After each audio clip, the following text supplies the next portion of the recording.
Hey everyone, welcome to Be the Change. My name is Lily Mott, and today's episode is about how change comes from being on the right side of history.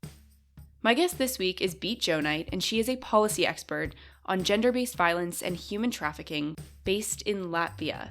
I brought Beata on the podcast following news that Latvian MPs voted to withdraw from the Istanbul Convention, which is aimed at protecting women from violence, including domestic abuse, after a long and intense debate that they had in Parliament. Latvia did not end up pulling out of the convention, and I am so excited to share this conversation with Beata to provide more context about the political situation in Latvia and about all of her work. So without further ado, let's dive into this conversation featuring Beata Jonite.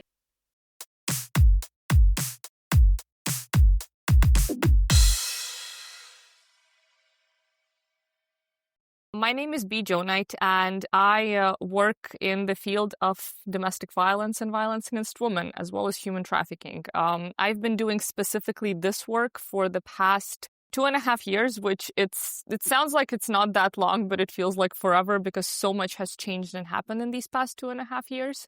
And I work at an organization called the Marta Center, which is the main leading organization that works with these issues in Latvia. And specifically, my job is to do advocacy and policy work. So I'm sort of the middle point between our social workers and our psychologists who actually help victims and our lawmakers and officials and our government. And I'm the person who helps build a better legislative system and do whatever is in my power to long-term protect victims of domestic violence. So that's kind of it. And a little more on background. I've been very interested in the issue of gender equality since I was very young. Grew up also with a mom who's the biggest power woman I have ever met and is an absolute inspiration. And she's always focused a lot on education for me and on giving me all the best possible opportunities. So I've grown up, maybe it's in a bubble of people who are more or less like-minded and do believe in human rights and do believe in democracy and European values and all of these things. And now I'm kind of working so closely linked with politics that you're really seeing a lot of opposite opinions. And then it's about trying to find common ground and some sort of middle point to come together and be able to do the best we can for our people. And also over the past, I guess, weeks, month, something, since we have had this issue of the Istanbul Convention, I've become very, very active on it. And that's why you're interviewing and that it's all happening very, very quickly. But I've sort of become the face of like the protest movement as well, and it sounds weird to just even say that, but I guess it's how it is, and it's a big responsibility that I hope I will continue carrying with a lot of passion and understanding towards people. Absolutely. I think that was such a wonderful introduction, and there's so much to unpack there for sure, but I would love, this is going to be very broad, but would you please give kind of an overview of the Latvian political present, what the political system is like right now, what some of the challenges are that the country is facing? A huge question, but if you can break it down a little bit for us. To be fair, I think they're very similar to a lot of the challenges other countries are facing. It's a rise in right-wing populism and right-wing nationalism, which is happening at the expense of a lot of issues we used to take for granted and thought no one would ever take away from us. And now suddenly they're trying, because just in the past 3 weeks, we've had abortion restrictions come through as one of the topics in Parliament. We've had the denunciation of the Istanbul Convention. And we just see, like now, just recently, I think 3 or 4 days ago, one of the parties put forward legislation to destroy the Society Integration Fund, which is the main funding mechanism for independent media and most larger NGOs in the country. So it's essentially a direct attack and revenge on civil society for us standing up last week, and the numbers of around 15,000 people in the streets, which is also insane for Latvia. That doesn't usually happen. So I think the issues are very similar. It's currently a battle between rationality and logic and people's personal interests and fantasy and fear, so much fear and so much fear-mongering among people. And that's so frightening to see how one person is being turned against another, and suddenly we can't come together on the basis of logical arguments. And it's just, the extent of like hatred I felt as well in the past days, it's very hard to deal with. And you kind of see the truth behind so many people's actual beliefs that online spreads like wildfire.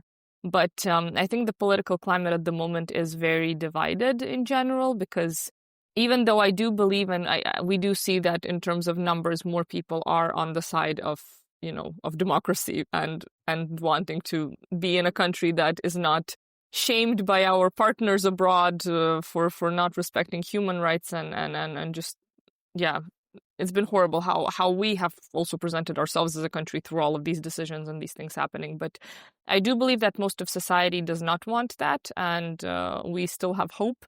It's just a matter of some specific political parties really doing everything in their power to divide and conquer at the moment, and that's really frightening because we're a country of 1.8 million. We're so small. We need to stand up for each other, and we need to support each other, and we need to try and do the best we can for also our international reputation. And currently, the opposite is being done. And that's a question I ask myself every day: is how do we turn it around, and what can we do as young people? What can we do as loyal citizens to our country to stop this and to move us back into kind of a normal direction? Definitely. I think that is something that, as you said, that's not, unique to Latvia. Yeah. And I think it's of course a trend. And being from the US, I feel like I'm feeling a lot of those same things. Yeah. There's certainly a little bit of hope, and there's glimmers of hope here and there. But then I think when you're really in it, it can be so difficult to kind of see that hope and the light at the end of the tunnel. But can you tell me a little bit about what the last couple of weeks have been like for you? I think, you mentioned, of course, I'm sure it's been very challenging, but I'm sure also there's been a lot of hope when it comes to the protests. And I saw some of your videos that you shared. Can you tell me a little bit about how that's been? You've probably been all over the place, but as much as you would like to share, can you tell me a little bit about what the last couple of weeks have been like? I mean, the past couple of days, I've just tried to honestly get enough sleep to compensate and eat to compensate for the multiple weeks of just like not being able to have any time off whatsoever.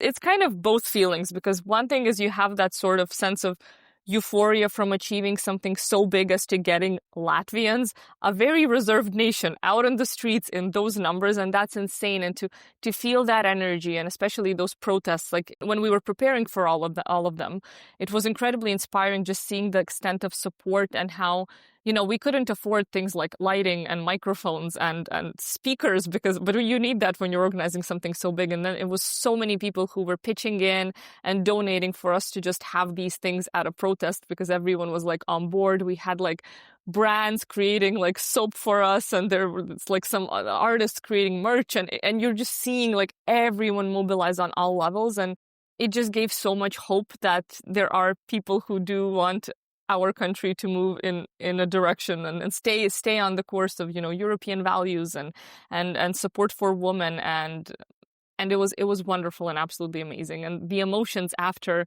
the 6th of November, which is last Thursday when we had the protest, that was incredible. I can't even tell you. Like you can't even go to sleep after something like that. So we stayed up talking in the office of one of our partner organizations until like 6:50 in the morning, because you physically can't like just go to sleep after something like that and just lie in your bed and be like, okay, this day is over. So it's so much emotion, and people got really united. Also, it felt very patriotic in so many ways, because now is also, I'm talking to you now, it's the 12th of November, but yesterday was Latvijas Places Day, which is one of the biggest holidays in Latvia to remember our freedom fighters. And 18th is our independence proclamation day. So this is November is a very patriotic month for us in Latvia. And that protest linked so closely with this as well, because I felt proud to be Latvian. I felt proud that I have so many amazing people who were there. It was like the kind of like loving patriotism that you want from a small nation. And it was really, really incredible. It's been really difficult the past 2, 3, 4 days for me personally. And it's something that I'm trying to kind of deal with and get through, because after that kind of feeling of unity, which we haven't had in forever, I've been the object of practically every possible attack on the internet you can imagine. And I'm going through it okay most days, but it's hard because I'm anything I open, any social media platform, Twitter, Facebook, news, there's just horrible articles and people writing horrible things, and it's not like some like specific instances. It's like everywhere, and it's like all consuming. And you open any video, and there's like 1,200 comments of people calling me names, and it's personally hard to deal with it. Although I'm trying to like move past it and understand that there's a lot more people who support what we do and who support the organization and who support the cause and support, protecting people against violence. But then there's so many people who are just hateful and rude. And I don't know, I'm at this point, like, my mom is an object of discussion. My face is an object of discussion. People are pulling up my videos from like 10 years ago on YouTube when I was a child and discussing those. And it's just like, it's very overwhelming. So the past couple of days have been hard. That's all I can say, because somehow hatred is a very powerful thing that you sometimes tend to focus on more than the good. And even though I try not to, it still gets to me. I'm just human. No, definitely.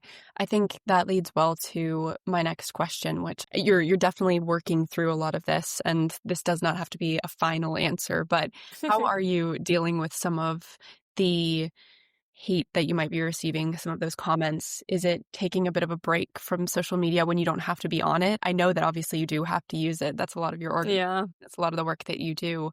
What has that been like for you? How are you finding a balance? Mainly, I'm just in those situations calling a close friend to like calm me down. And my friends have been very supportive and wonderful in all of it. And then calling my mom, and also just understanding that fundamentally the goal is to silence me, and fundamentally the goal is to stop all of us from fighting for what we care about. And once you understand the goal and you understand that they will go through any means to achieve this, out of spite, you want to keep going and be even louder and ruffle even more feathers in that regard. So I'm trying to like not isolate myself in that and switch off from social media when I can.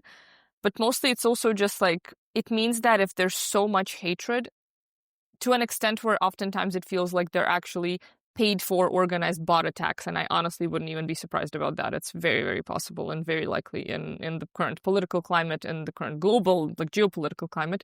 So the goal is right now to just like persevere through all of this and keep going and realize that if this is happening, that means that we're going in the right direction. And I must have made someone very, very angry to be this, committed to taking me down to this extent.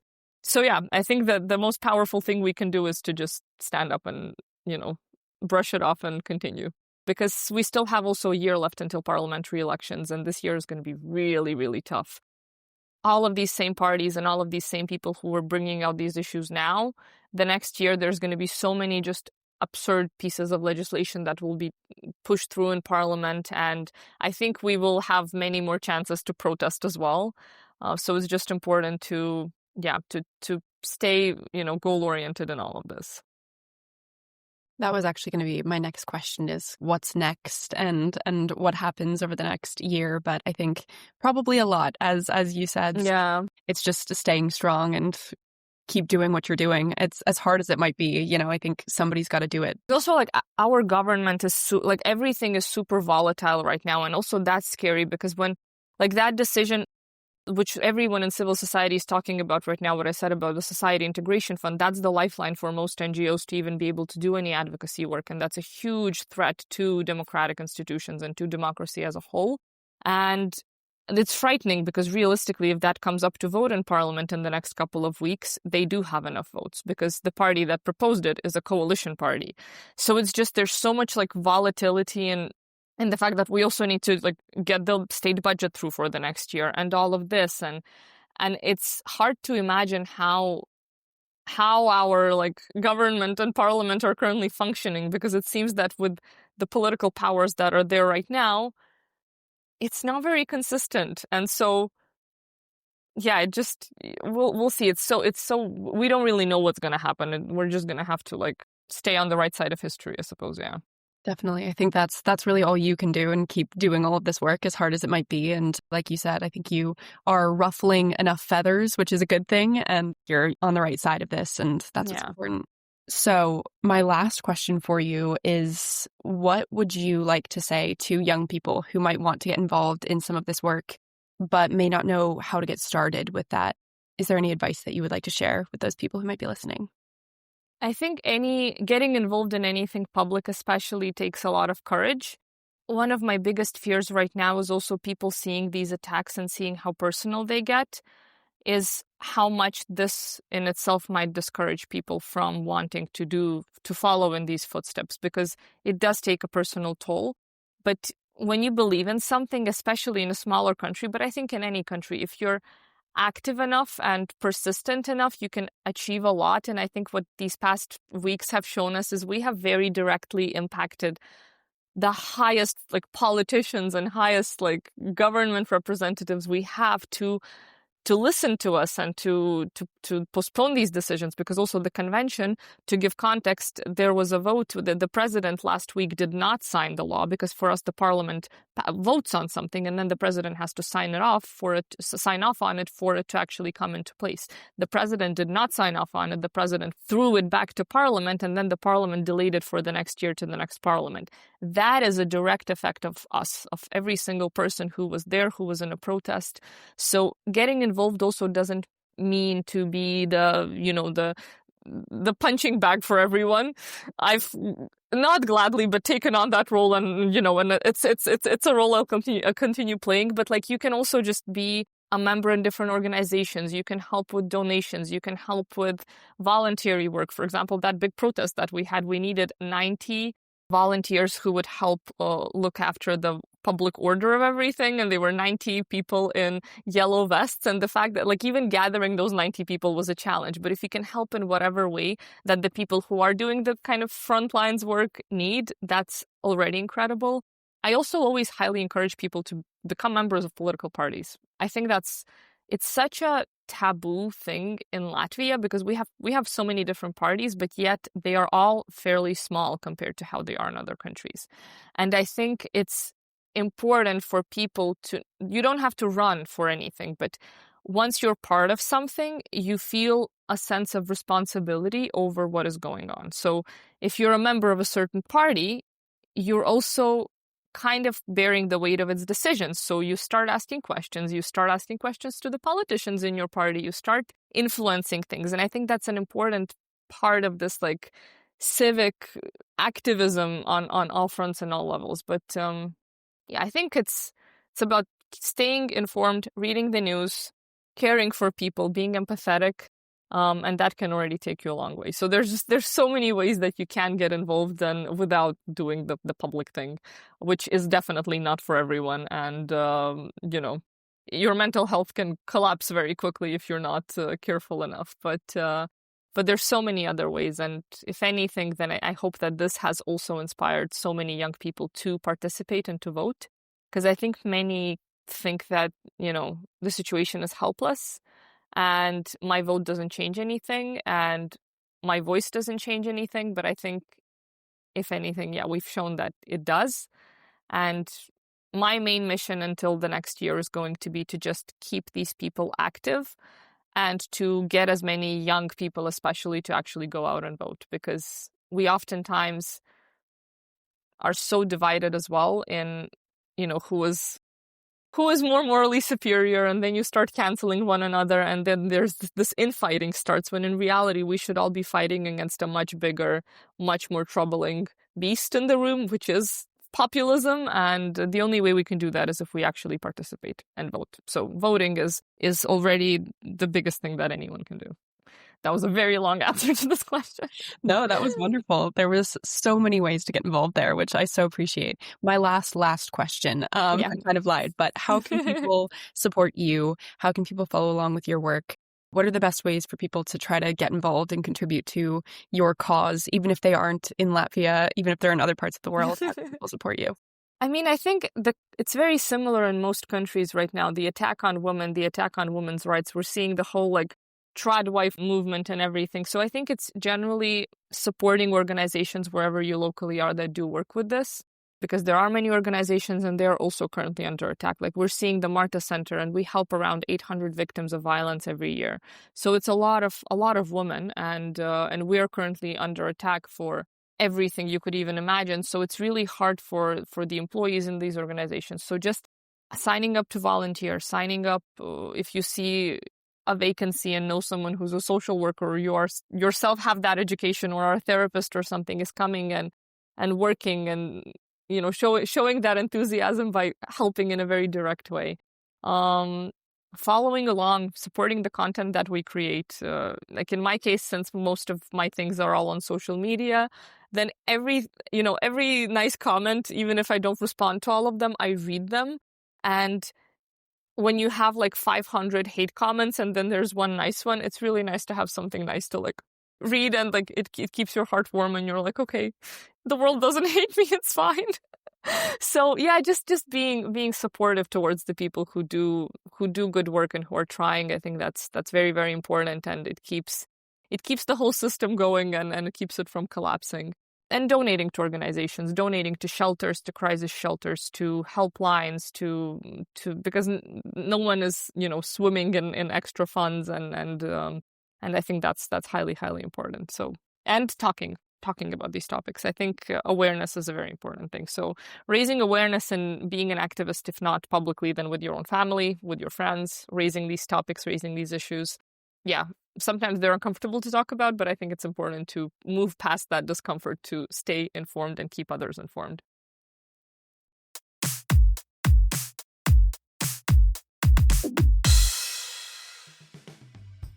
I really enjoyed learning about Latvian politics throughout this conversation with Beat, and it was also so interesting to learn more about her work and the challenges that she's been facing over the last few weeks. If you are interested in following along with Beat and supporting her work, I am, of course, going to link her social media accounts in the description of this episode for you to check out and learn more.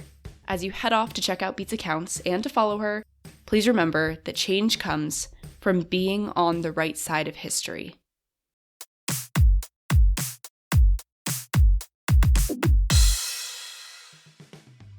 Thank you so much for listening to this episode, and you can find Beat on Instagram, LinkedIn, and TikTok, and I included those links in the description of this episode. If you want to talk about anything I mentioned, please reach out to me by email at lily@bethechangepodcast.org or on Instagram at Be The Change Media Network.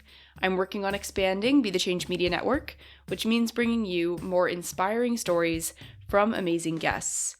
If you enjoyed this episode, I would really appreciate it if you could leave the podcast a rating and a comment, because it will help these stories to reach, educate, and inspire more people. And I would also love to hear your thoughts and feedback. Tune in for my next episode, but until then, be the change you wish to see in the world.